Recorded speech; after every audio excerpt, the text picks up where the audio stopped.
I wonder where would be a good place amongst the many.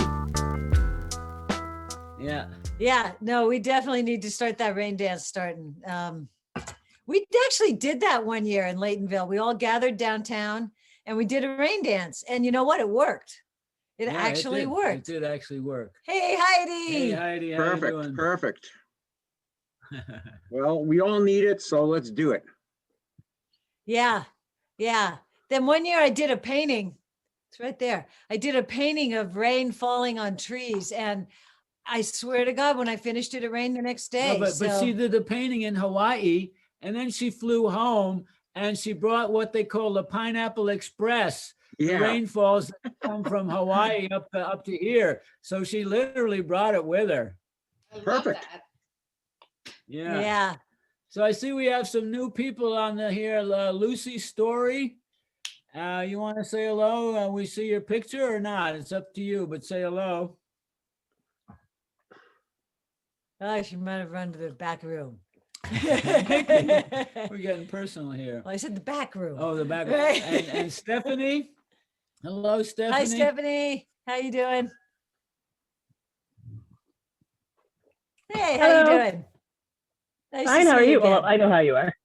Nice to see you too. Wait, what's that thing? Hi, how are you? Yes, I am. Hi. Exactly. You know, I'm fighting with some cones trying to get the little stick out. I was in the middle of that. There's a packing stick, and I can't get my hand in. Oh no, that's not good packaging. What is it? I found it. Okay, good. You got it. Okay. Just Good. a lazy thing. Well, I'm looking forward to today talking to Harry Rose. He's really a brilliant guy. Heidi, how's the city today? Is it cold down there? Yes, it's very cold, but it's also very sunny. It's beautiful. It's crisp. Nice. Chris, right. But it's not foggy. That's a good thing. No, it was this morning. We're back into the morning thing. Oh, yeah. We had fog here this morning too, and then it burned off pretty quick. Water. That's so good.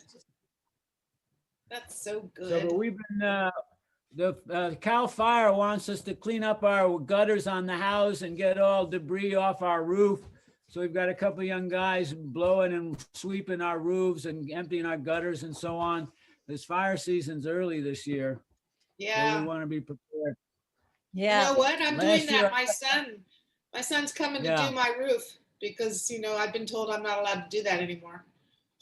Yeah, Give it exactly. right. I've had to tell Swami that on a few things. After he fell backwards off a deck last week.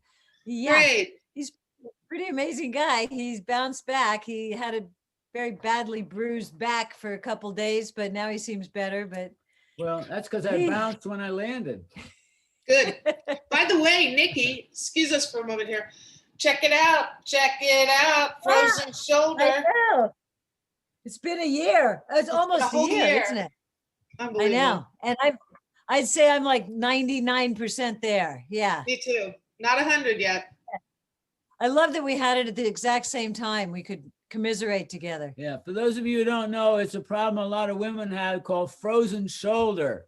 And it literally is your shoulder just won't move. And every time you try and move it, it really is extremely painful. Oh, yeah. Yeah. So men get it too, but it's actually more common with women as they get a little older for some reason. It's actually the second time you had it, Nikki. Second time. Yeah, no, we couldn't get it up. I mean, more than that, really, you know. No. So, no, I was like, that was it. Yeah, Couldn't do and that anything. hurt. Couldn't even put a shirt on. It's so hard to put a shirt on. Yeah, Right. exactly. No, yay. I see Harry Rose is checked Aches in. and pains of growing Good thing up. since he's presenting. Harry. Oh, good. Harry's here. Yeah, I'm really, really curious to hear what Harry's gonna have to say for us today. There we go. Oh, we got notes. We always take So also, notes. just so you all know, you should be sure to tune in to the Emerald Cup this weekend. Swami and Yeah. I are headed to Los Angeles tomorrow. And we're going to be going down to Surs on Saturday. They'll be filming us announcing the awards that we present, which is the flowers, the personal flowers and sun-grown flowers.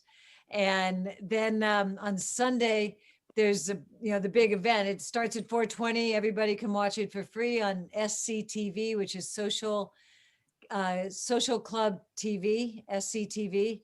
And Harry, are you going down to LA? Unmute You yourself. have to unmute, Harry. Click your mute at the bottom left. There you go.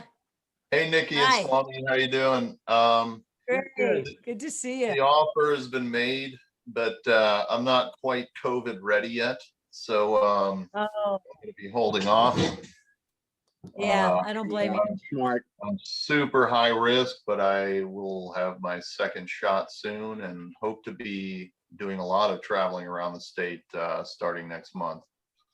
Yeah, Uh-huh, great. yeah. Excellent. We have both our shots, and I had a slight sore arm the first one, but after the second one, neither of us really felt Yeah. any. Surprisingly. We got the Pfizer.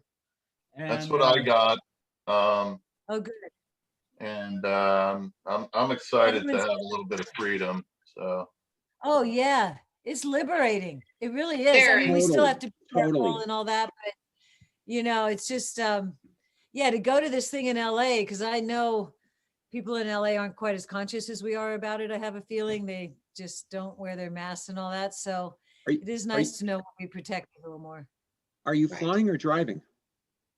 We're flying. It's the first time we've been on a plane in a Yeah. long time. Over a year. But we, That's Yeah. big. yeah, we can fly right from Santa Rosa, which is a lot closer, Yeah. and right down to LAX. And it's so- a really small airport. So, that's the nice thing. It's just so small that, it's not like, I mean, LAX will be a big one, but, Santa Rosa is a tiny little airport. Uh-huh. Hey, Cam, how you doing?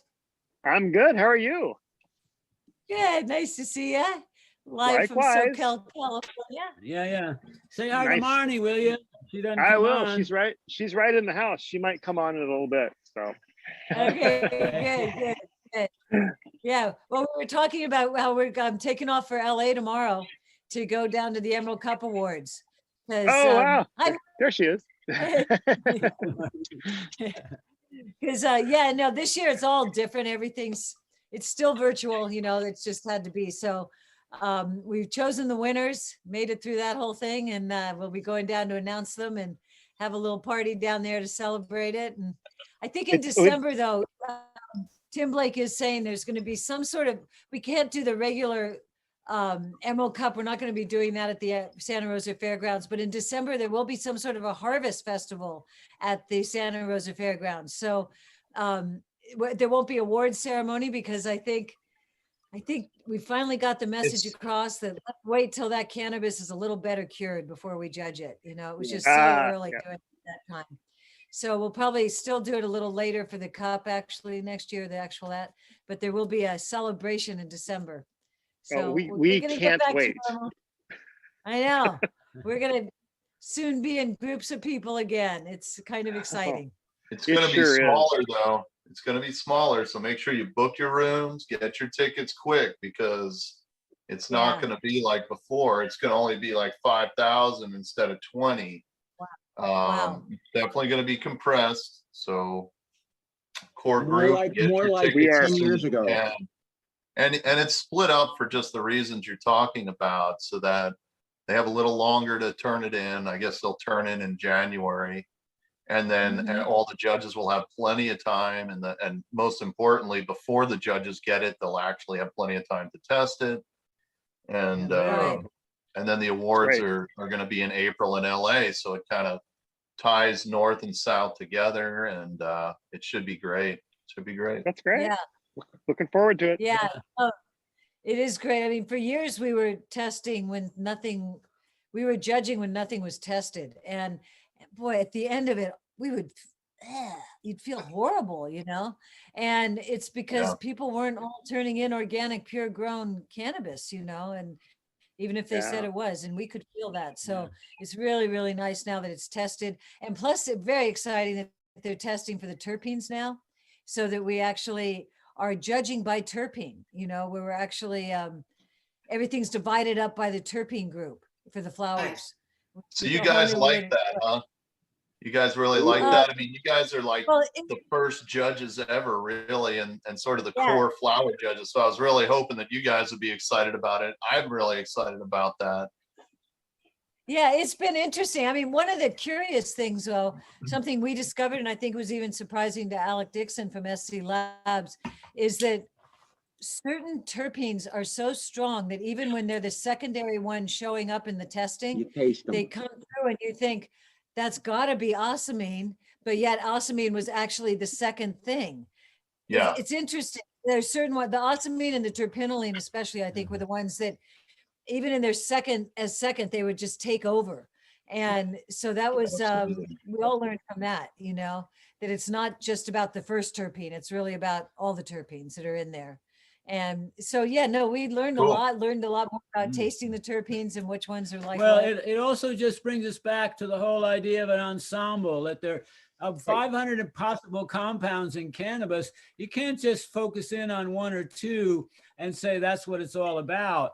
So we found that maybe there's a dominant terpene that has a higher number, but as Nikki was just saying, there's a secondary, maybe even a tertiary terpene that's really dominating the aroma, the fragrance.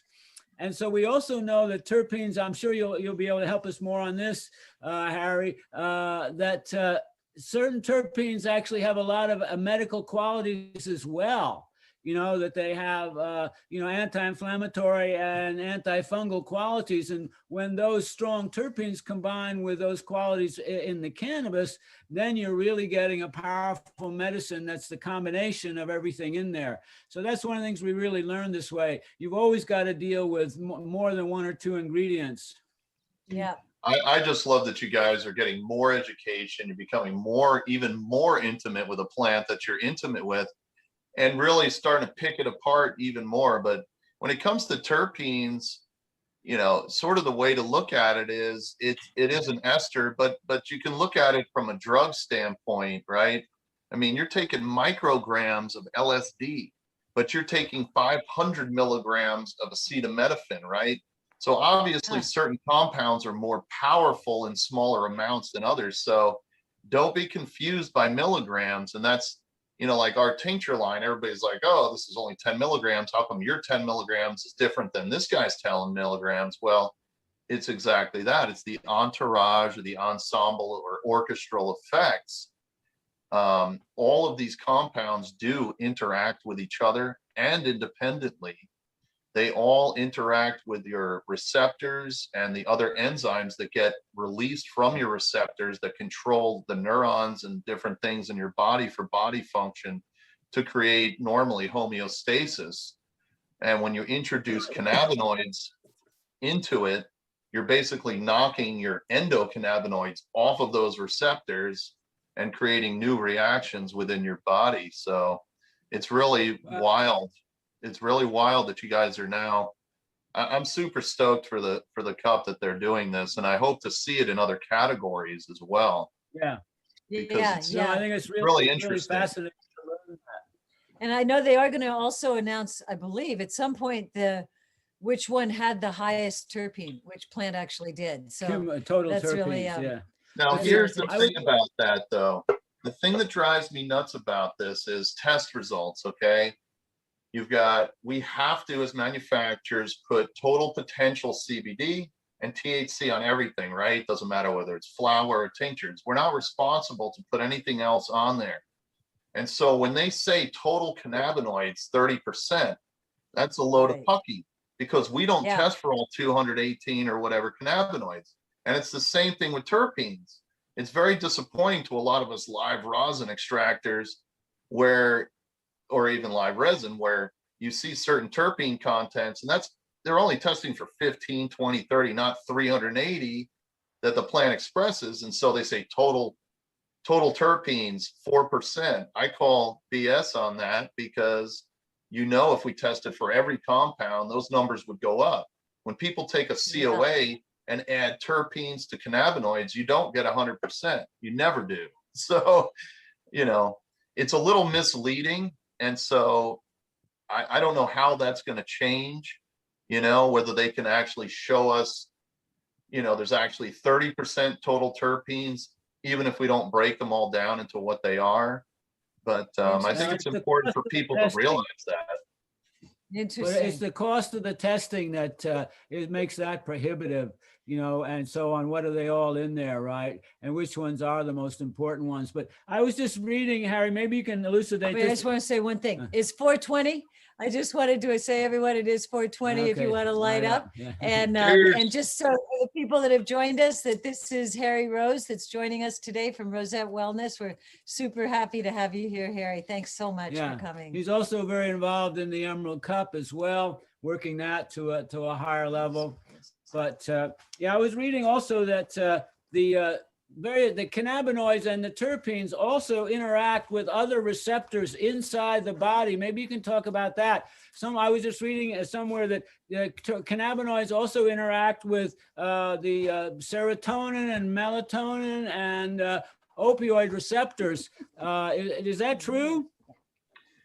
They're all common receptors, and especially in your brain, the ones that interact with THC mainly, we do have both kinds in there. And of course, this is all evolving information, and we're going to be proven wrong soon. There's probably more. They're pretty sure there's more receptors than just CB1 and CB2 in terms of cannabinoid receptors. So right there, we don't understand completely. But yes, part of the reactions that happen with cannabinoids and terpenes is a serotonin release, as well as other hormonal releases within our bodies. And that's why if we're able to find certain spectrums, you're able to calm anxiety, you're able to reset your body clock to sleep better. Melatonin, serotonin, there's a ton of enzymes that actually get released. And a lot of people don't realize that that's how cannabinoids work. THC especially, it floods your brain and it knocks all the endocannabinoids basically off of your receptors, latches onto the receptors, which causes an enzymatic release of many different kinds, which can also cause hormonal releases, and that changes your body function in many different ways. So it's an amazing plant that it meshes with an existing system that creates these endocannabinoids that are actually similar to things like THC. So we're able to mimic what the body already does to do that. And we're also able to mimic things like opiate feelings that are safer. There's a compound called THCP that we don't test for now, that a lot of people think that once we do test and can breed it, that we'll be able to help the opiate pain relief problem, because they'll have a different option. They'll have a different molecule that's a lot safer, far less addictive, and definitely doesn't cause organ damages like the opiates do. Yeah. Interesting. Well, we're just so amazed at this plant, which produces 400, 500 actually now I think the number's up to over 800 compounds. This, you call them ester. There's also ketones and alcohols, and we haven't even gotten into the flavonoids yet. Are you into flavonoids there, Harry? Yes, sir. That's been a passion of mine for a long time. There's all kinds of stuff out there that's amazing, There, and you guys may have heard this too, but I don't know if you remember when people were still just doing open blast, BHO and stuff like that back in the day. We were starting to hear of what they call lipid pneumonia coming through hospitals and things, and they finally tracked it back to, in some cases, not all cases, improperly made BHO. And of course, we didn't know any better back then. But what was discovered through actual scientific, studies that were done on the bench, that when you extract with a hydrocarbon, it's very particular as to what it picks up. It's phenomenal, which is why you get these massive terpene dumps from hydrocarbon versus any other way. But it's very particular, and it doesn't pick certain things up, and it does pick certain things up. So one of the things it picks up, at least in the old days, is the fats and waxes, the lipids and stuff like that. It gets in your lungs, and there's nothing in your body, there's nothing in the cannabinoid concoction that you're smoking to break that down and do anything with, because it's very polar. It's only picking up certain things. Whereas if you get a live rosin extract, for instance, or an ethanolic extract, you're actually, first of all, you're leaving behind the fats and waxes, but even if they were in there in the ethanolic extract, it's picking up the metabolites that actually break those lipids down in your lungs. And so it's not a problem. And a lot of us were wondering, why are they getting lipid pneumonia from X that has all the plant lipids in it, but not Y that also has all the plant lipids in it? And they've discovered through observation that there's also some metabolite action going on there that actually processes it right out of your lungs and makes it safe. And that's also going on when you're smoking flower, vaporizing flower. It's all part of the plant, but in certain extractions, it's left behind. So then what the BHO industry did to counter that, to make it safe, was they're either running at unbelievably extreme temperatures, or they're winterizing their material so that they're doing a secondary process to remove all those lipids out of there. And now they don't have to worry about that metabolite missing. But it's mind-blowing what this plant has on board. And once again, right, it ties back to the biodynamic regenerative thought, where, you know, it's plant, earth, animal connection with the human beings. Like, we're all part of this circle, and we're all meant to interact with each other. It's amazing. Yeah. Could you talk a little bit about the different extraction methods? Now, you've mentioned BHO, alcohol, ethanol, rosin, resin. I mean, it's hard to keep up. I mean, there's butter, there's wax, there's shadow. What are all these things? Can you talk about that? And what's the best one? Or maybe there isn't a best one. It's just how you want to use it. Yeah, I mean, I hate to say what is best and what isn't. I don't think that's up to me to say. What I personally prefer is an ethanolic and solventless extractions of many types. I've tried everything. I've done everything to great extent. CO2, BHO, you know, dry sift, all the way up through living wet extractions. On the solventless side, I ran a waters machine for a while, messing around with CO2 pretty heavily. And ethanolic is one of my passions, and I've really learned how to do a lot and manipulate a lot with the ethanolic extraction. And so, you know, from an oral standpoint, and even if it's made right from a dabbing standpoint, I really like the ethanolic extraction because it's very complete. It actually picks up everything on the plant and leaves behind everything that I don't want if I know how to do it. And so that's part of what our process is to be able to sort of lock up all the negative constituents and then bring the full spectrum of cannabinoids, terpenes, flavonoids, enzymes, metabolites, minerals, vitamins, with all their chains intact, which is very important. And so you get a much broader, bigger orchestral effect that's very powerful and very long lasting. So that's one of the I like reasons that why. orchestral. To me, it's a symphonic thing about all these things working. And maybe that one little tiny little ding, ding, ding that you get in the midst of a symphony, that's the one that's really crucial ingredient for it to really, really do that. And I think it's when the tuba comes in. the tuba comes in, Yeah. whatever, whatever it is. But yeah, this is very fascinating, Harry, because how does this compare to what everybody knows as RSO, Rick Simpson oil? And how does your product compare with what everybody, that's pretty readily available to a lot of people?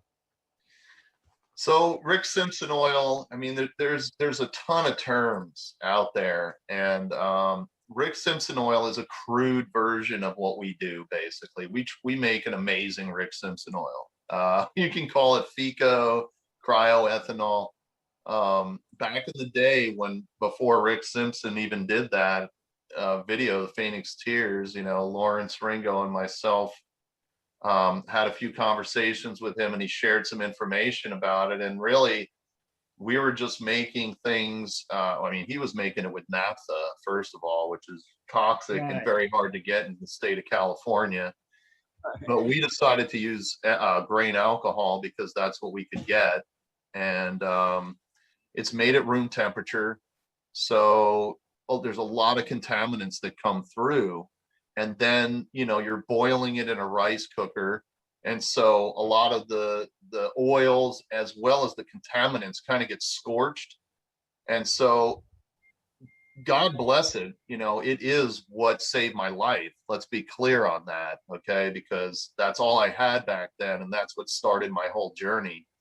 But it's not a show-worthy product, so to speak. It's great for home remedies. It's very effective, but it is crude and it's burnt, and you lose a lot of terpenes, if not all the terpenes. Most of the RSO that I've tested have 0 terpenes because it's overheated and so on, but it works. And so the difference of what we do is we preserve it so that we don't scorch the oil, and we keep all the constituents intact. Our original extract is completely in acidic form, which is the same presentation that the plant has. Very little of the cannabinoids on the plant is converted when you're growing it properly. You end up getting a little bit of residual converted THC and other compounds because that resin has been on the plant for longer, or was tucked in a place where it started to oxidize or got broken off or something. So you always see those in your test results, but in general, it's acidic on the plant, and then it ends up acidic the way we do it because, like I was saying, we lock up the negative constituents by hyper freezing it. Where first of all we use are top colas. We don't use larve, little, shake, nothing in our products, which is very important because you're getting the full expression of the plant throughout the full flowering term. We hyper freeze that at below -40. It's closer to -80 C. And then we do the same thing with the ethanol. We combine the two and we let it soak for a very short amount of time. It's then evacuated from the plant material very carefully. And then we filter that all the way down to a 1/4 micron, which is finer than most people do, including with BHO. BHO are the only people that you're really going to see doing that. And the reason they do it usually is for CRC, color correction, not purification. The reason I do it that fine is to make sure that the patient is never going to get any bacteria, pathogen, any pieces of fungi, or anything that could possibly slip through anything above 1 micron. And so what you're left with is a perfect suspension of all the constituents that were on the plant material, no water contaminants, no chlorophyll, nothing. It's a beautiful color usually. And then we take that, and I used to do this by hand. I had a bunch of crazy methods, but I was fortunate enough over the years to work with a lot of scientists and equipment manufacturers. And I finally tracked down a pharmaceutical equipment manufacturer in Europe that would work with us and provide us this customized piece of equipment. The hardest thing about ethanol extract is terpenes are basically a sort of a kind of alcohol. And so what happens if you mix alcohol with alcohol? It's hard to separate, right? It's not like oil and water. And so this equipment allows me to pull the alcohol off of the oil and leave all the constituents intact. So then I have this beautiful acidic oil that we can present to the patients like that.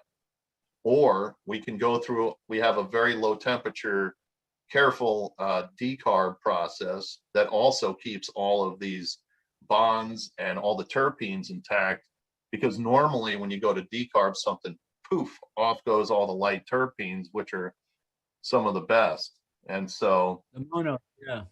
that's what ends, that's why it is very different, but it's similar. And so that's why when you actually look up studies and look up medical cannabis and how patients have done and big success stories, it's always from ethanol extract. I mean, whether it's in a lab, the pharmaceutical, at home, the only actual documented major successes and remissions and pulling tumors out of your skin and things like that, those are all extracts that were made with some kind of alcohol. So that's why we go with it, because it's the most efficacious. If there's a better method eventually, it's not like I'm not invested in the alcohol industry or anything. I'm just looking for the best method to present the patients for the highest and broadest use for patients. And Harry, let me ask you this. For those stronger oils, do you usually just use THC or do you sometimes use CBD as well? We do it all. I'm pretty sure you guys remember Lawrence Ringo, right? I mean, we came up with a bunch of different strains, and that's what I use to this day, is all Lawrence's strains. He was my neighbor and a good friend, and we worked together on the first project, Sour Tsunami, to create the original oil. You know, what saved my life is Lawrence's seed plant from the original Sour Tsunami. And so, of course, we make all kinds of CBD oils. We try to do single strain. We do make some blends so that we get a complete 20-to-1 CBDA full spectrum spectrum. And then we combine that with a THCA full spectrum. So you have all the subcannabinoids and everything. So we do stuff like that in our blends of like balance. This is what I take every day. Balance, wellness. We do have a few blends, but we also have Lawrence's strains that are a 1-to-1 and a 3-to-1 and a 20-to-1. And those are all done through ethanol extraction. And then we suspended an MCT oil to present to the patient. And we don't add anything to it because a lot of people ask us, why don't you put flavoring in or coloring in, or why don't you do this or that? And the answer is, this is a medicine and people are on other medications, and you can have conflicts even with adding essential oils or other botanicals. And so if you got a critically ill patient or anybody that really needs to see if cannabinoid therapy is going to work for them, the only way that we've found in 20 something years is, you know, we have a broad spectrum of formulations. Each one represents a particular spectrum of cannabinoids. And so a patient can step through that. Of course, we have data showing which one to start with, but a patient can step through that and see, is cannabinoid therapy going to work for me? And if there's any negative effects, it's not coming because you added jasmine or comfrey or any other thing. You know that you shouldn't be taking this spectrum of cannabinoids. You can move on to the other one. You could see if it's going to work at all or not at all. So that's kind of our mentality with our medical tincture line. Hey, Harry, can you tell us a little bit about your personal journey and, you know, your autoimmune system and all of that and how that helped? Well, it's a long story, so I won't bore everybody too much, but it's complicated. But the long and short of it is, it takes a long time to get diagnosed with things like autoimmune disease. So it took me almost 8 years before I really knew what I had. And I did go to a bunch of doctors and stuff, tons of tests. And it's a process of elimination kind of thing. And it got really bad. I used to be a master electrician in the entertainment industry, doing large scale shows with Steve Jobs and you know, Microsoft and Oracle and all these big shows, and all that stress ended up kind of hurting me in the end. And so through that whole sort of unwinding of my career and getting very sick, I finally got diagnosed with Crohn's colitis, it's called, which is kind of like ulcerative colitis on steroids. Definitely don't recommend it at all. Take care of your GI tract, folks. I was on the road and I ate like a roadie, and, you know, God knows what happened on that journey. But once I was sick, I tried all the Western medicine. There is no cure for what I have. So they step you through steroids and antibiotics and eventually lead you to biologicals. And once you do that, then, you know, in 5-6 years, you typically pass. And so once I got to that point, I decided not to do those biologicals and to fight it my own way. tried other natural ailments that actually got me sicker. So definitely buyer beware when you're trying, and buyer beware when you're desperate and sick and trying natural remedies. You know, I definitely had a couple people get me, and in the process it made me sicker. And then it was unbelievable. I was just still on my journey, seeking, and my neighbor Lawrence Ringo had just done his first round of tests with Samantha Miller, who was doing her quantification to come up with one of the first cannabis labs that I've ever heard of. And she was working with Lawrence to do this, and he was looking for the highest THC. He ended up finding out of his genetics that he had a lot of CBD. And she is an amazing woman. She knows a lot about biology and a lot about cannabinoids, chemistry, and body chemistry. And she definitely loaded us with enough information that inspired me to try CBD ratios. And believe it or not, at that point, you know, from a physiological standpoint and from a scientific standpoint, she understood how certain things interacted and the suppression of certain effects from the CBD to the THC, even back then. And so once we saw the sour tsunami, he had this, just to back up, Lawrence had the sour diesel that was unbelievable and looked beautiful and stunk, but it didn't get you high at all. And so we found out that was actually a CBD plant that he'd been growing for years. So, you know, really the rest is history. Once we actually knew that this could help me, at that point, I was already hooked up with Rick Simpson before Phoenix Tears, and he told me that making a concentrate in this fashion would be different than smoking, because that was my argument. I've been smoking my whole life. If cannabis was going to help me, it would have prevented this, right? Wrong. Right. So he turned me on to the oil. I started making oil. I made it out of my chem dog because I lived in Humboldt and I was growing, you know, on the traditional market anyway. And that worked to a certain extent. But it wasn't until Lawrence found that sour tsunami and we made oil out of it that I went into remission about 2 months later. It just kept getting better and better and better. And one day I woke up and I didn't even know I was sick, or I forgot I was sick. And that's unheard of in my condition. You know, it feels like your guts are sagging, you're in pain, you can't leave the bathroom. So to wake up one day and feel normal, it was really an unbelievable feeling. And my journey to get to that point was miserable. I mean, I tried, you know, acupuncture, acupressure. I tried, you know, hypnotherapy, and I tried every drug concoction, and you name it. I tried it all, you know, deer antler velvet, all kinds of preparations from the Amazon. And really what ended up solving my problem was a very crude form compared to what I can make now of a 3-to-1 made from Lawrence's sour tsunami. And after that, I ate about a gram a day for like another year because I was scared not to. But eventually my body said, you know what, you can taper down now. And I take maintenance doses, but that's all I need now. So that's a big journey for me. There's a lot of stops in between. If anybody has questions, I'm open, but it was a hell of a journey. Tsunami. Do you still use the sour tsunami in the ones that you make now for sale for the public? What I have now is actually several generations past that. And it was one of the last things it was probably the last project that Lawrence did. And I call it Ringo 2012, just because that was basically when he did that particular breeding.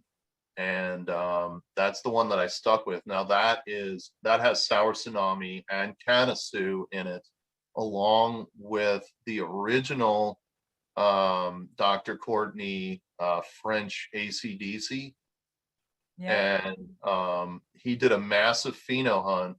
You know, Ringo is definitely ahead of his time in so many ways, in a Humboldt mountain fashion, you know. So he got a bunch of these Costco garages and wrapped them in greenhouse material to just do cheap and dirty greenhouses. and put 1 million seeds out there, do the testing. He was testing through Samantha, just like she does today. Actually, a lot of people don't take advantage of it, but you can actually pre-test your plant material growing and see projected potencies and ratios and so on. And so that's how he would do his pheno hunts, was through this testing. We're giving him live plant material, and this was what came out of it. And it's a 20-to-1. It's a very special spectrum. It's got a lot of sativa properties. It's got a lot of indica properties. It's perfect for extraction because it has big resonated buds, but they're not so tight that you can't get into the middle of them. It really just ended up very special. And the saddest thing is he never got to see it flower, but Well, anyway. You mentioned these two people, Lawrence Ringo and Samantha Miller, two really great heroes in our culture up here. Samantha's just this amazing woman, and she carries her wisdom and knowledge so humbly, and she's so open. I never got to know Ringo very well. It's sort of the difference between Humboldt and Mendo. But I did meet him a couple of times, and we just have to take our hats off to those pioneers and the kind of research they were doing just sort of randomly out in the wilderness. A lot of people don't quite understand that there's a lot of genius that's been up in these hills for years, just tinkering away in their labs. Stephen, you had a question. That we had to. It's like we're growing CBD that doesn't get you high, but camp would still take us out, so he was doing the breeding. And he's right above me here, and I was doing a lot of the extraction, most of the extraction. And we ended up having a hell of a patient Underground Railroad. Guys like Martin Lee would send people our way.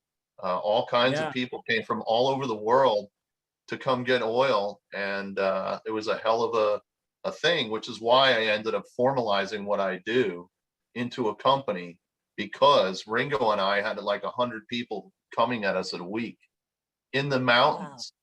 and from all over the world. And Ringo was amazing, very personable. And I was sick and hiding, making oil. And he was the one that was out there getting the seeds out there. And he had pen pals from all over the world, people sending him seeds. People don't realize where the modern day CBD revolution came from. But he definitely was the major pioneer of what's going on now. And he never got to see any of this, the hemp, nothing. But he kicked it off hard. Charlotte's Web is from Ringo. He doesn't get credit for that. So how did Ringo pass away? What happened to him? He had lung cancer. It's the most ironic thing in the world, and it's sad. Yeah. We're out in the mountains. This is a true story. I hung out with Ringo a lot. And, up here, guys, they smoke joints this big all day. And so did he, and so did I, and so did everybody. But what I didn't know was some of those were cigarettes. I always assumed they were weed, So he smoked hand-rolled cigarettes, and he got lung cancer. And he didn't take his own medicine regularly. He tried it. When I told him about different things, he would take heavy doses and try it out and stuff. But he didn't really take our oil on a regular basis, believe it or not. And he was a very homeopathic kind of guy. And so he did go to different homeopathic types of doctors that were leading him down the path to believe that he had Lyme disease. And so, he was dealing with it as that for a little while homeopathically. And then finally he went to a doctor, maybe a few months later, and he had this big lump right here. And the doctor said, whoa, that's your lymph node. I think you have cancer. And so they did an x-ray, and he had lung cancer that actually metastasized into his lymph node right here that was sticking out like this. And and it was too late at that point. We pumped him. We did the best we could. We pumped him with everything. And he also did radiological and chemo, and he just went fast. It was brutal. Absolutely one of the most, I've been with a lot of people for end of life. That's part of what I believe in and part of what I do, but it was so brutal. Wow, that is a sad one. He did get And- to and- pass on his property. They brought him back to his property and he got to sit on his hill and pass away. So that was really good, I think. That's Yeah, nice. yeah. And Harry, did you actually grow up in Humboldt? No, Okay. and neither did Lawrence. Lawrence moved around a Okay. lot. He was from SoCal, and then he moved to Colorado and to Humboldt, and then to Colorado and then to Humboldt, depending on how bad the raids were going. I was born and raised in New York and moved to California as soon as I possibly could, which is basically in my early Ah. 20s.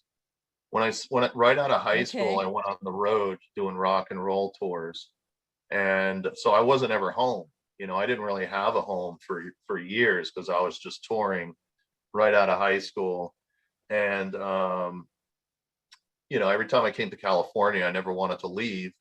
And so basically, once I decided I'm not doing rock and roll anymore, it's beating me up too much, I'm going to do different kinds of events and corporates and other types of entertainment. I moved out to California, and I stopped touring for the most part. And this is where I've been ever since. Good My wife and choice. I really wanted to homestead, so Humboldt County really was a natural. We want to grow medicinal mushrooms and live off the land, and that definitely got a little interrupted with me getting almost dying. But that's why we're still here. We love the earth. Neither one of us are city people, and now my mission is to help as many Yeah. patients as I can before I go, because being Yeah. sick with no solution is a dark place. It's a dark place. And I think Kitty has his question here. What's that, Kitty? Oh, I have so- some yeah. questions. I missed part of this, unfortunately. I heard you talking about the ethanol extracts were the ones that they showed to be efficacious. Are you talking about cancer, or what are you talking about? Most major cannabis revelations, if not all, have been an ethanol extract in terms of a medical presentation. So some of the most amazing has been cancer, definitely. But it also can put somebody like myself that was, going towards hospice with a very serious set of autoimmune diseases, ulcerative colitis and COPD, a bunch of weird rheumatoid symptoms, and I wasn't able to digest food or anything. So there was a lot of things that it cured. We've also had people, and I've seen people, as well as studies for seizures, either completely suppressing them permanently or reducing them to the point where they're not doing organ damage and they can get off all their meds. And these are all ethanolic extractions that are prepared. That's a typical way. Like most pharmaceutical companies, even, they don't use CO2, they don't use BHO. And when people tell you, and believe me, I'm amazed by guys like Humboldt Terp Council and some of the amazing stuff that they do. But some of the propaganda that gets thrown around, like, BHO is used for all kinds of things.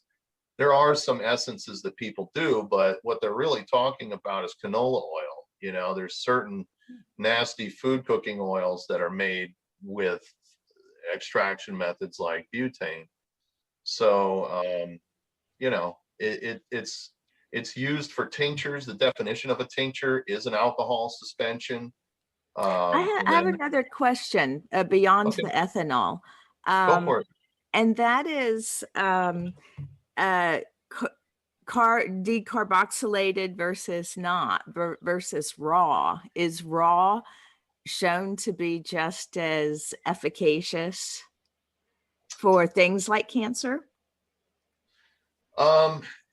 We call it acidic form. Some people call it Acidic. raw, Yeah. right? It's what is presented on the plant. Mm. And for certain things, the acidics are better.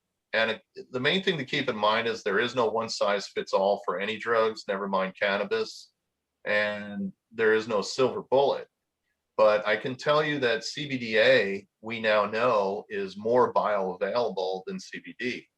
And does that mean it works better for everybody for everything? No. But what it does mean is a majority of the people get better reactions for things like pain management and inflammation reduction because it's that much more bioavailable. When it comes to THC versus THCA, and there's other acidics too, CBG and CBGA, not all these molecules, you can say the same thing. Certain things will partially or not at all breach the brain-blood barrier in acidic form, where it will in neutral form or decarbed form.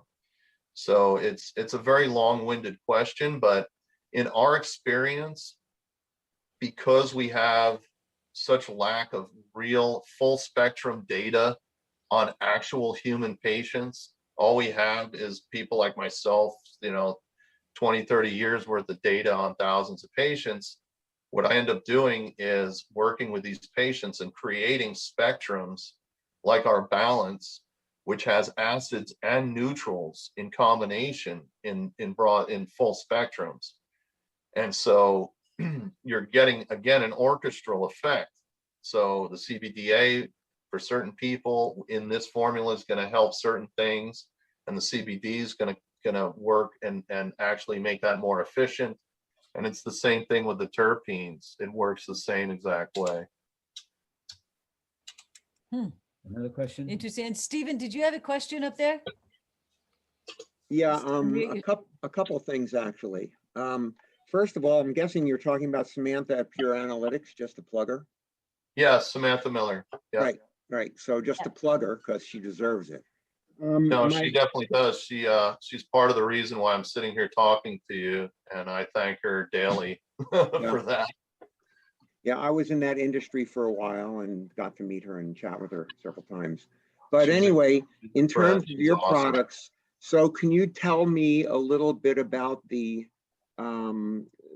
combination of things that you're taking for maintenance, for one, and then two, so my situation is I can't seem to sleep more than 4 hours. I'll wake up, boom, that's that. Something that would sort of mellow that, I mean, and the yappers talk about CBD, great. CBN, I know it's the sleepy time CB, et cetera, et cetera. But what would you recommend of your line for something like that? Well, those are all great questions. I guess we'll start with the first one. What I'm doing right now is called balance. And excuse me, it's a combination of THC and THCA and CBD and CBDA in fairly one-to-one balances between the acids and the neutrals. At this point, I typically take 10 to 20 milligrams 3 times a day. And just to give you a reference, during my, regimen when I was very sick, I was doing about 900 milligrams a day. So I've cut way back.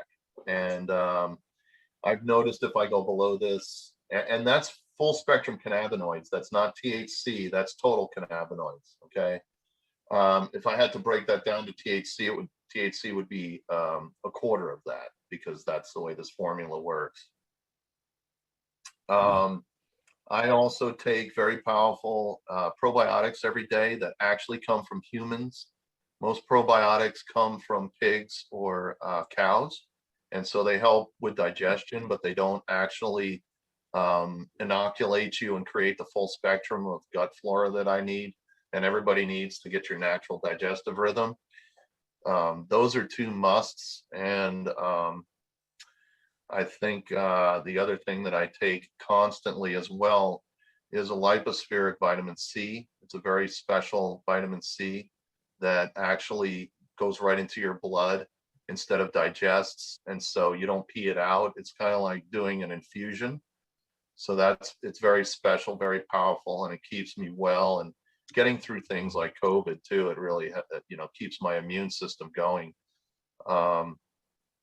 So that's pretty much it, along with, I have to say now, I had a very serious water regimen. I was always serious about making sure I drank the right amount of water every day.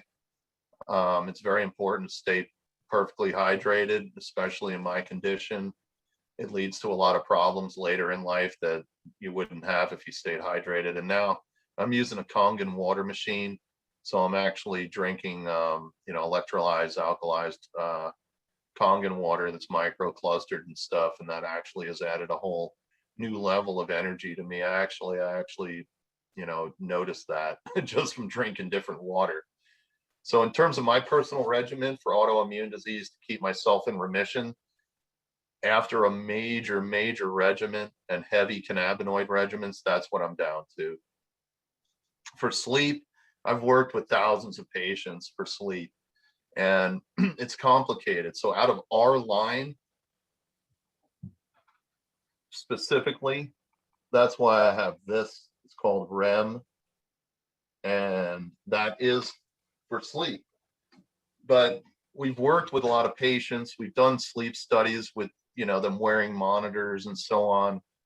And the worst thing to do is to create something that knocks you out. And that's what a lot of these products do that have THC and CBN, because as soon as that wears off, you're going to wake up. And it doesn't matter whether it's pharmaceutical or not. That's why Ambien now, the pharmaceutical sleep drug, you can buy it in time release. And that's why, because when it wears off, an insomniac, and I share your pain there.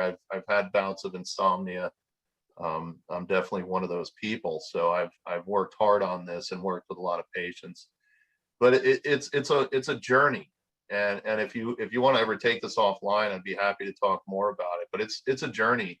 It's not just about taking one thing. There's never going to be a silver bullet unless you just want to incapacitate yourself and knock yourself unconscious for 10 hours, which is doable. It's just not safe. It's more than just taking any one product, and it definitely has to do with correcting things in your life. It's a whole journey. We're all obviously experiencing extreme stress and anxieties, and there's pollution and politics, and all these things are weighing heavy on us, as well as our personal lives. And a lot of times that is more powerful than any drug that you can take. I've seen, including myself, and you've probably experienced this, you could take almost anything, and if your brain is lit up, you're not going to sleep. You'll feel like crap, but you're not going to sleep. And so it's a whole process.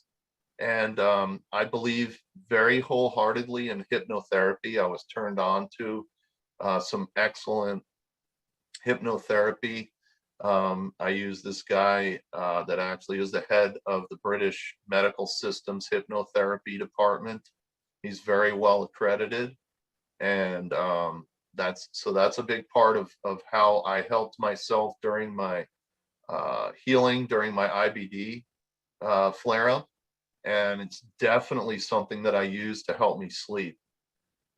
So that's another avenue you could look at. But our REM is meant to take for people that are, high strung is one way to put it, or anxious, or, just the type of people that really have trouble sleeping. And most people that are of that disposition, a lot of times they don't even need coffee. So they take this REM throughout the day, which kind of blew me away. Originally, we were working with people that took it at nighttime before they went to bed to reset their body clock. But I've now, had patients that we've worked with successfully that what worked for them is to really start and do it 3 times a day. And that repetition. I do want to say, when it comes to our medication, especially any CBD or any serious cannabinoid therapy, it's critically important that you are consistent with your timing. You should set your watch and take it the same time every day. Sublingual is best. 20 minutes after a meal, you put it under your tongue for 20-30 seconds and swallow. The longer, the better. And that way you get it both through your liver and kidneys and sublingually. And, you have to take it every day, because if you miss a day or you miss a dose, it's not going to kill you, but you're looking to have your body completely saturated everywhere.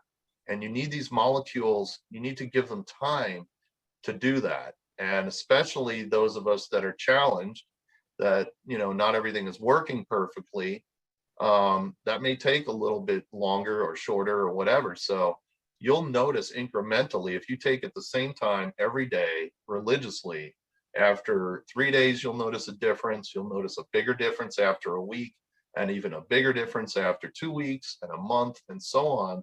And this is not, cannabinoid therapy in general is not used best if, oh my God, I have this, and take it. It's preventative is always the best way for this, and especially insomnia. So anyway, that's it. And certainly feel free to reach out if you want to talk more about sleep. You know, there's other supplements and a lot of different things I'd be happy to turn you on to Okay. and talk about. That would be great. Thanks so much. So I have a little quote from you that one of the ways you work, Carrie, is it's called discovery, test, retest, and redesign. And that seems to kind of be your basic philosophy. You want to talk a little bit about that? Well, a lot of times, a lot of us, we discover things out in nature or just out in the field, and, you know, just playing around with things. I definitely, because of my father, who was an engineer, very advanced engineer, I have that kind of mind. So I'm definitely a tinkerer. So as soon as I, you know, discover something, especially in the cannabis industry, immediately I've set myself up in a lot of ways, even before legalization, to have sort of a little clean room lab so that I could do a bunch of different processes on a bench, so I can actually set it up, create whatever we're talking about, and actually do tests on myself or other patients. And I've done that in, you know, in every industry I've been in. When I was in the entertainment industry, I did that with rigging engineering and lighting design and things of that nature. I'm always looking to push boundaries, and, you know, I've never settled on good enough. I'm always looking for better, certainly more effective ways for the patients, also more cost effective for the patients, easier production methods. And it all comes through discovery. You test several times, and you test with several ways with several people, so you get diverse opinions. Then you do a redesign, and you do it again. Then you test again with a number of people, and then you do it again with a number of people to make sure you can reproduce that, and then you redesign if necessary. You know, and you basically just keep doing that until you've gotten what you want. And basically, you know, I've seen this in artists. My wife's an artist. I've seen this in other people. You know, some people are never done with a project, even though it's good and it helps and it works, or whatever you're talking about. And I'm definitely one of those people. I'm constantly trying to perfect my craft and trying to make the medicine better for people. And it's the same thing with the live rosin we do. We're definitely messing around with doing a lot of different solventless things, you know, just little experiments all the time, just to keep it moving and definitely share the knowledge. Yeah, so this live rosin you talked, because you've been touting all the benefits of the other kind of extraction methods, right? I guess it's ethanol, right? But, you know, what is this live rosin that you're talking about? That's the latest thing, isn't it? Oh, it's been around a while. Definitely. Well, you know, it's been around a while, and you know, I think it's up for debate where it emanated out of. I tend to believe it emanated out of the Emerald Triangle, and maybe specifically even Mendocino, but that can't be proven by me, that's for sure. So what it is you're capturing the plant in the field, and when you cut it down, instead of doing what we normally do, which is hang and carefully dry it, cure it, we're actually flash freezing it and keeping it in freezers until we extract it. And this extraction technique is really a concentration of the trichome heads. A lot of people have heard of it. It's a water hash, ice water hash, bubble hash. That's the initial step. We soak it in water with ice. It's agitated. and it breaks the trichome heads off of the plant material, which is already frozen.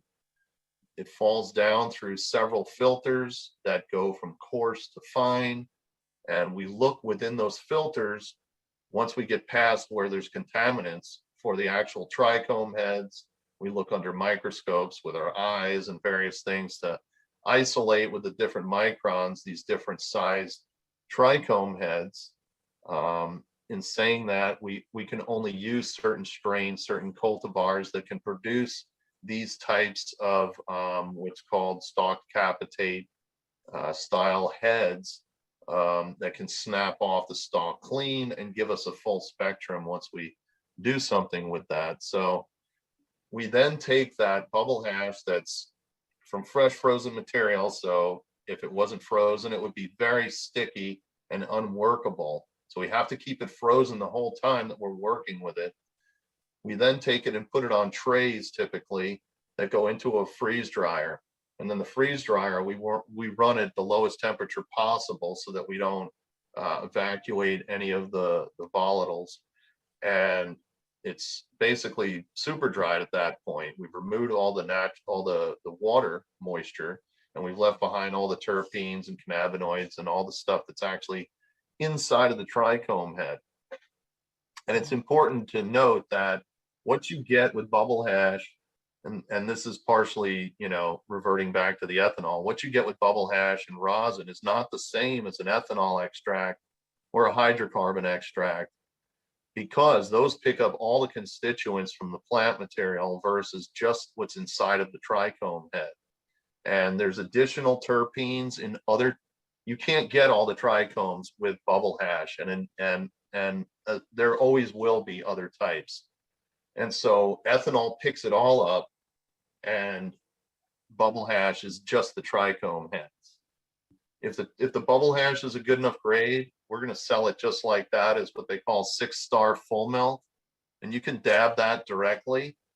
It melts at room temperature, and you can make flags that kind of look like shatter, and you can gently warm it, and it's really an incredible body high. Some people consider that the sort of the highest form of cannabis, because everything has to be just perfect the whole way in order for it to actually extract properly. And then to get it to the point where it will pass all the tests and all the mold tests and biologicals, when you consider what it is, it's really something special. And so then we take that and press it in a rosin press at very low temperatures. And basically what you're doing there is you're removing the skin of the trichome and just taking what's on the inside out of it. And inherently, there's always a loss in extraction somewhere. And so there is a minor loss there, because any temperature above, 67 degrees, you're going to start losing terpenes. But it's pretty special stuff, and we're really proud of it. And Emerald Cup has some amazing genetics that they have worked on for a really long time for just this reason. And we're using some of those and working with other small farmers, and it's pretty special medicine in itself. It really is. I use it every day along with all of my medical tinctures. So I guess I should have mentioned that. That's also a part of my regimen every day. Is the first thing I do is a dab of very particular live rosin. Otherwise, I would not be able to eat. So. Oh, man. So I see we have a couple of questions. First, Kitty Green, were you raising your hand, or were you just stretching there? Kitty? Okay, maybe she's not connected right now. I think she was smoking something good. Robbie has a question though. Could you ask a question for me? Could he talk about nanotized microemulsion? Nanotized microemulsion. Well, nanotized microemulsion, basically what you're doing is creating molecules small enough that they will actually emulsify or suspend in a liquid or a carrier of some kind that normally would repel it, like water and oil. So in order to get that real emulsification of some of these compounds, such as oils, you would have to create such a small particle size that it could actually slip into something it's not normally compatible with. And the reason they also do that, because there's other ways to emulsify. The other reason they do that is because it can create at least a semi-permanent emulsification. It won't separate, which could happen if you just emulsify something like oil and water properly. So beyond that, I think there's a lot of people that believe when you throw, a lot of this has to do with marketing, unfortunately.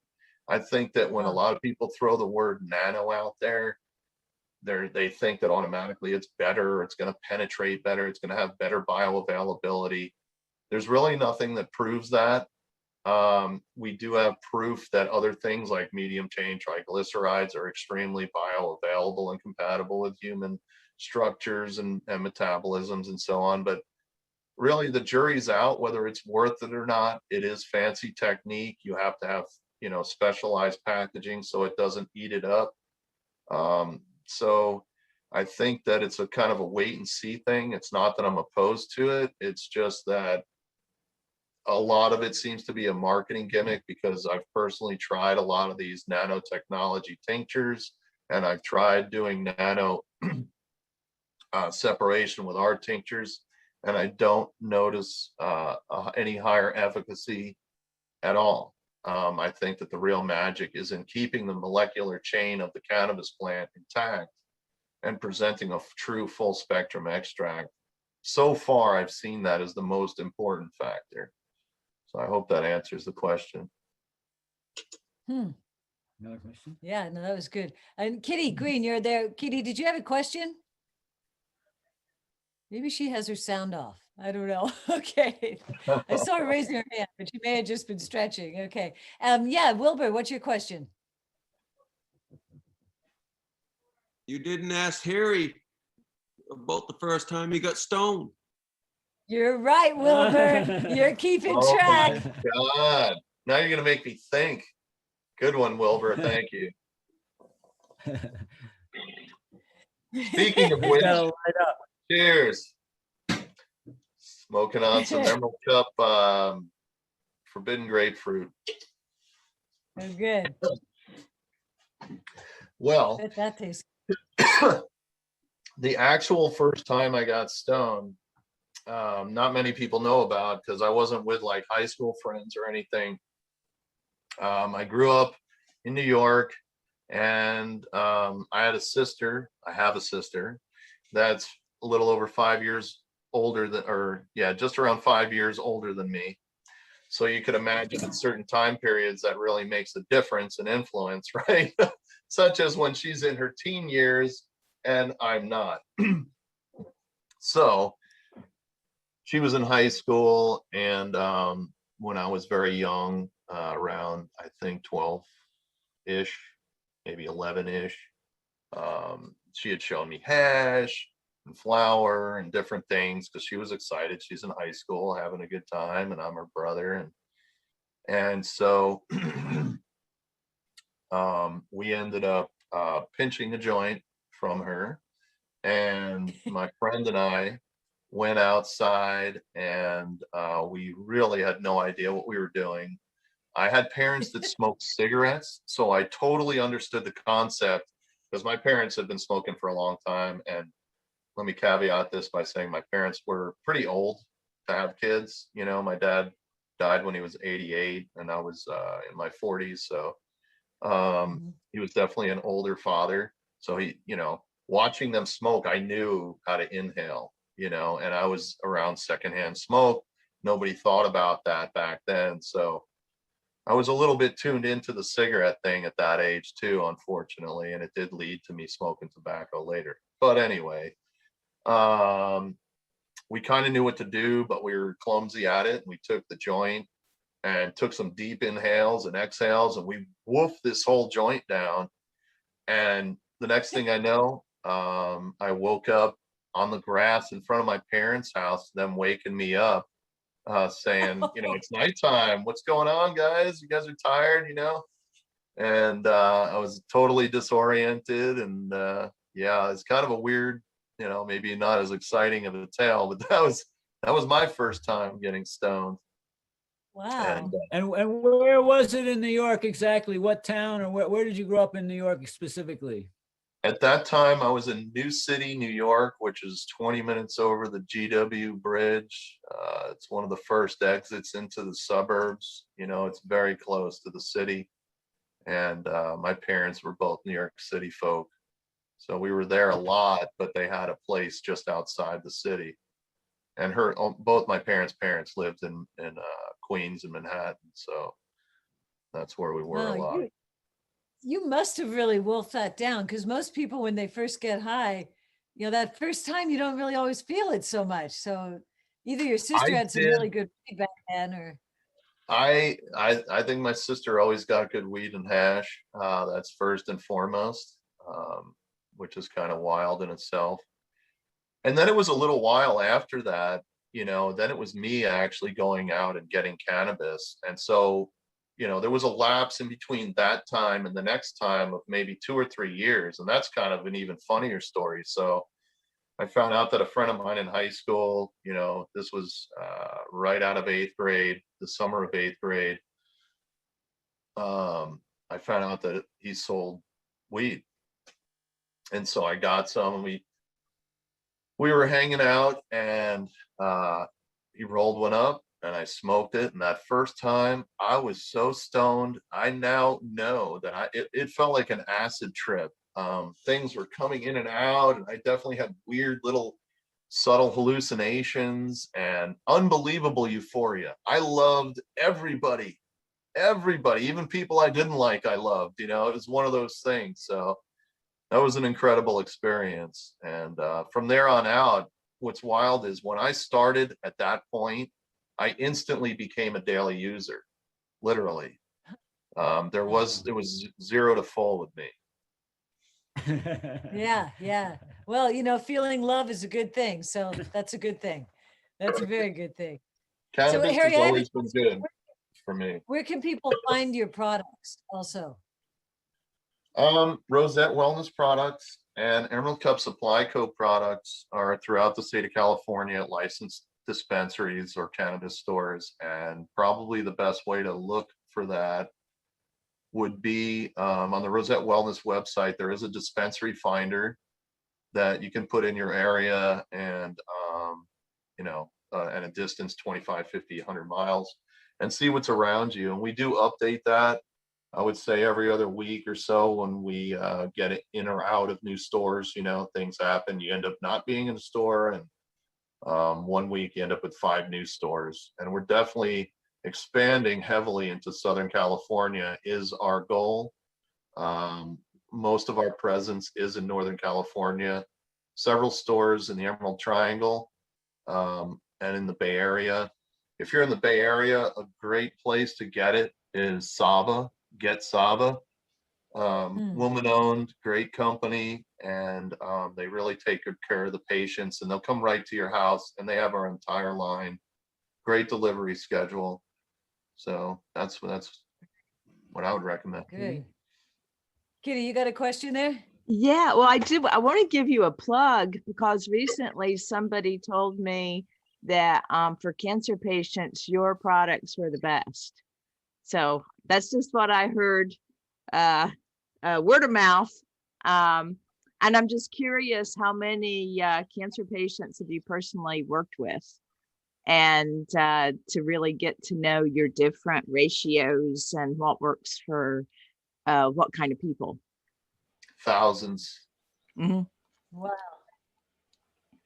Yeah, they were, when I helped myself, a lot of people sort of put the word out, and we had like I said, we had an underground railroad, and there was a lot of people protecting Lawrence and I. There was a buffer there, and a lot of those patients were cancer patients. I would say most of them initially were. And then second was very strange children's neurological diseases. Those were the 2 biggest that we saw right up front. And we worked with hundreds of people. And it got to the point, like I was saying, where 100 people a week would be coming to us, contacting us, emailing us, literally driving. I mean, I got phone calls from people that were asking where they could find us at gas stations in Humboldt, parents with their sick kid. It got bad, which is why we started a formal company, because, we want to take care of patients and we want to make sure they have proper access. And it was all just coming together then. This is not yesterday. So, but we've worked with a lot of cancer patients from the beginning, where they had a really good chance and were very successful. I've worked with a lot of cancer patients who were past, the point of no return, basically, and worked with them to live as long as possible and as peaceful as possible, and then worked with their end of life. And it's really, it's necessary. There's not a lot of people doing this, and it's a special thing. I feel like, it's sort of just like, I feel like a shepherd of the plant. I feel like this is really, I was given a second chance in life, so I got to give other people second chances. So it's an amazing Yeah. plant, and to see touching all these people is crazy. So Harry, do you feel that generally to do your products, if somebody does have cancer, that they should be doing some Western chemo radiation as well at the same time usually, or is each person unique? Each person's unique for sure. And first I want to state, obviously I'm not an oncologist, but I have almost more experience than a lot of them, which is scary. So I would say that really they have to make a personal decision. It's very convoluted and very complicated.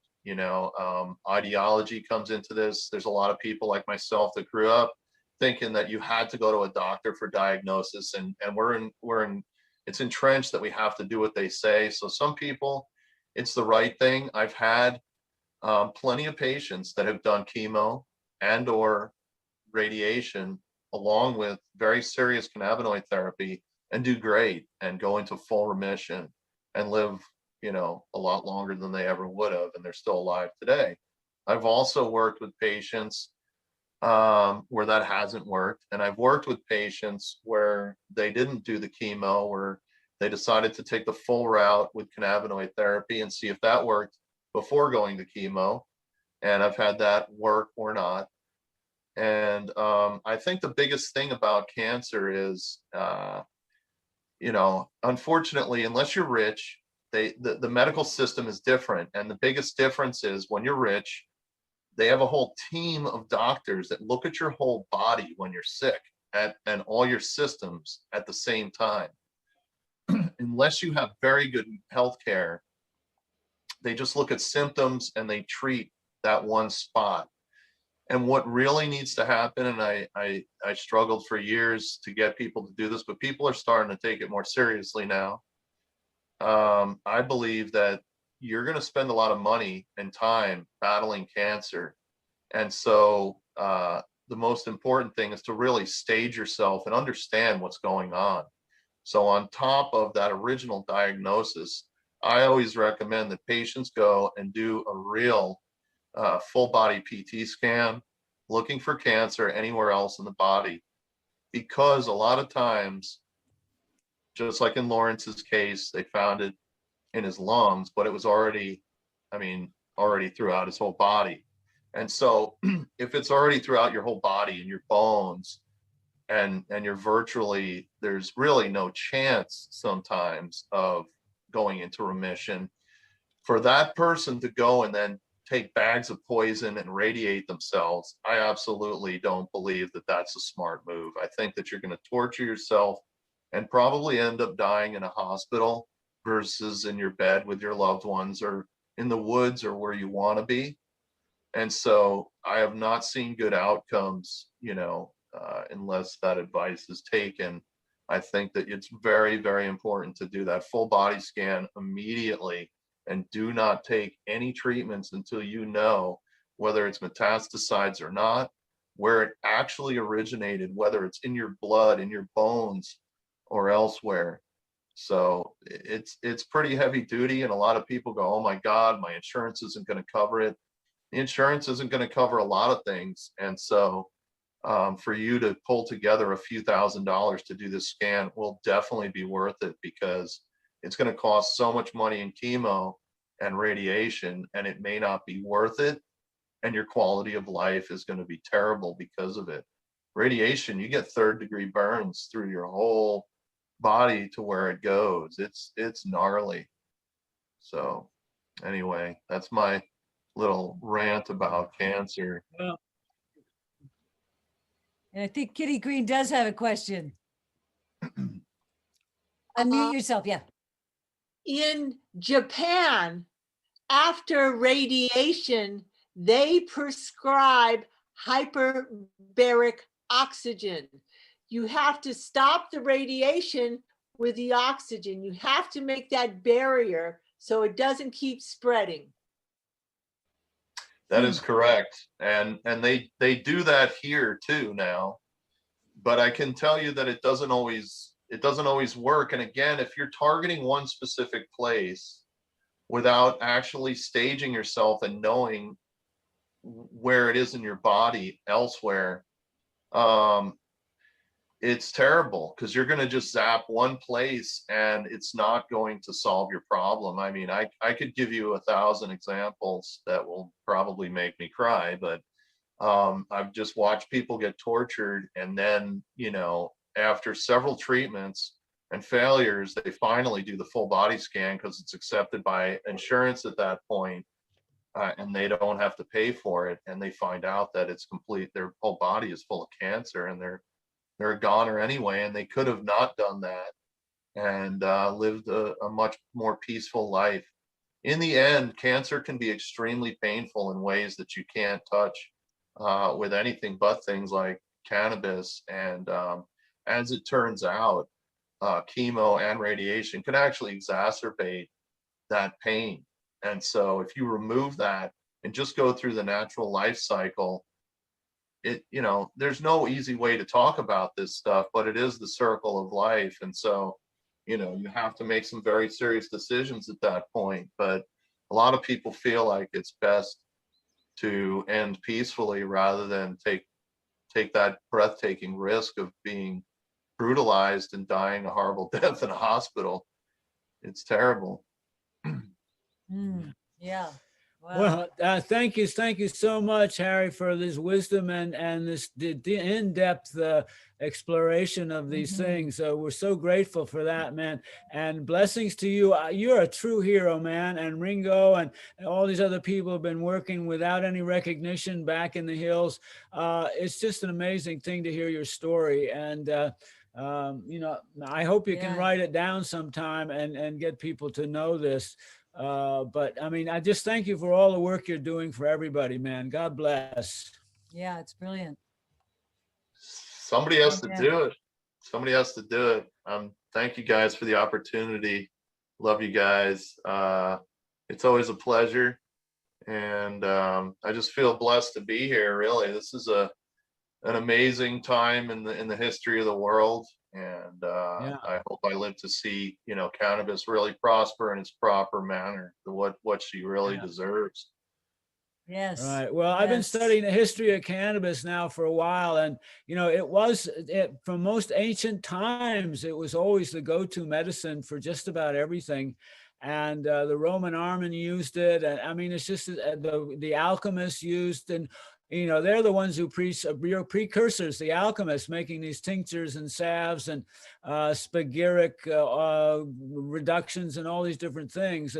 But you know, so it's like we're reviving this ancient knowledge, and we're taking it to the next level. So once again, homage to you. Yeah, and thanks everybody for joining us today. This is, well, Harry, you're just so brilliant, and all of the research that you've done it definitely shows, and you're helping so many people. So I hope you all got as much out of this as we did today. I think this was really invaluable. And just before we go, is there another, another session with Swami coming up? In a couple of weeks, we're going to have our dear friend Marty from Martywana Cannabis. He's a grower up here in Mendocino County, a wonderful grower. So we'll be talking cannabis because it's going to be about that time. We're all getting our seeds started. It's a new season and time to make the flower because let's face it, as Harry knows, you wouldn't have anything without the flower, right? I'm Yeah. so And stoked so- for planting. The season's on, everybody. I'm It's super on. What day do you put your seeds in? What day do you put your seeds in? me. We're cracking our seeds on the 13th. But yeah, they'll go in the ground. What about you, Harry? Do you grow any? Are you growing a personal crop or?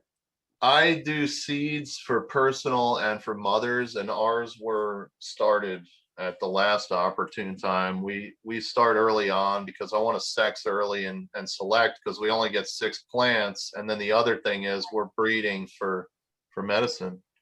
So we started them pretty early.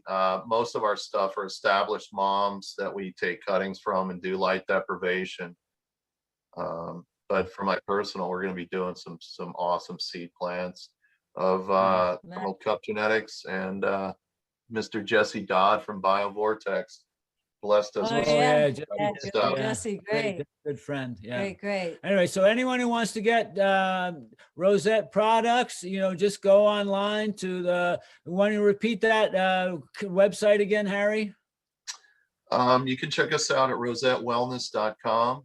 And we're on Instagram under Rosette Wellness. And we do Clubhouse as well on Thursday at noon. I do a live every Sunday, by the way, at 10 a.m. on Instagram if you guys want to pop in anytime. It's kind of fun. We do a little education stuff. Okay, well, we've all great. become masters of the virtual reality here, thanks to COVID, I guess. Yeah. And it does give us this opportunity to see you all and, great to see the returning guests and all the new ones that came in this week too. So much Okay. love from the God Emerald bless. Triangle. And see you in Good 2 luck with weeks. the Emerald Cup, everybody. Have a good trip. Oh, yeah. Safe travels.